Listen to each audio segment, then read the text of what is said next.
Rengoku wasn't just a character in Demon Slayer. He was a flame that lit the path for every broken soul who watched this anime.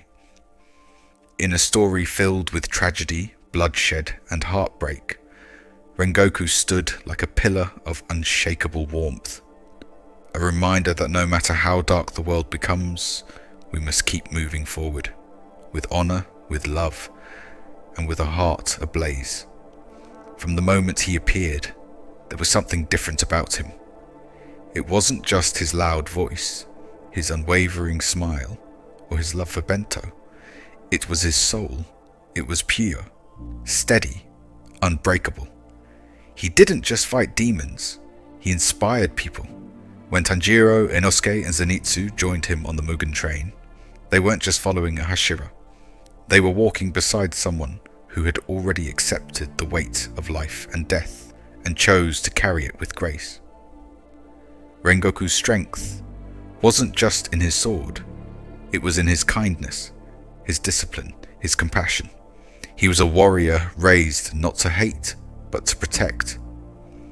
A boy who lost his mother at a young age, who had to grow up fast, who had to be a role model for his younger brother, even when his own father had long since stopped caring. Yet Rengoku never complained. He smiled, he trained, he bled, he burned every day for others. That's why his death shattered so many people, because it wasn't just a fight lost, it was a light extinguished.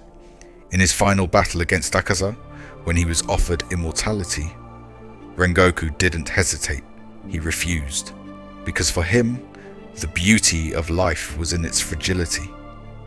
The meaning of strength wasn't in living forever, it was in making the moments you do have count. He fought knowing he might not survive, and he still gave everything.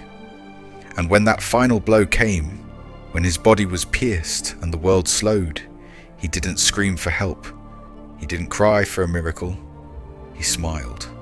Blood dripping from his mouth, arms shaking, vision fading, but still smiling. Why? Because he did what he set out to do. He protected everyone. Not a single passenger died, not a single civilian was lost, and even in death he passed the torch to Tanjiro and the others, not with bitterness, but with pride. "Set your heart ablaze," he said, and in that moment we all cried, not just for his death, but for the purity of a soul that chose others until the very end. That's why Rengoku is the soul of Demon Slayer.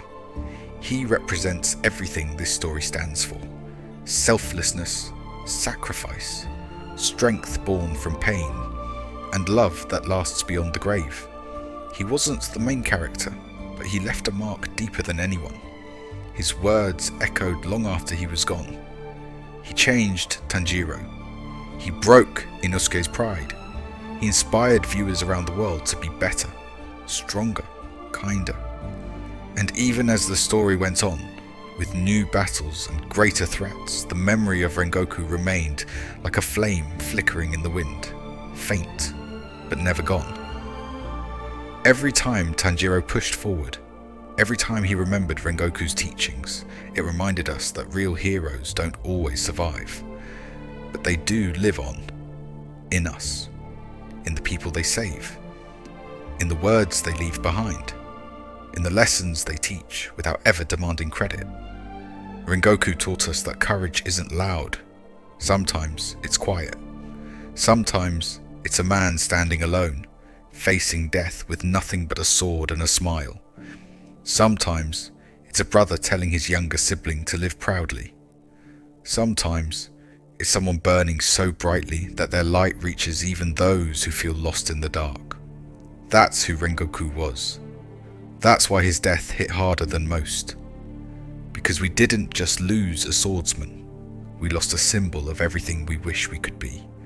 Brave, kind, strong, selfless. He was a flame, and though flames burn out, their warmth stays with us forever. Rengoku's legacy isn't just in Demon Slayer, it's in our hearts, in every person who chooses to rise again after falling, in every fan who wipes their tears and keeps going, He taught us that even if you're bleeding, even if you're afraid, even if you know you'll lose, you still fight, because that's what heroes do. And in that way, Rengoku didn't die that day on the Mugen Train. He ascended. He became eternal.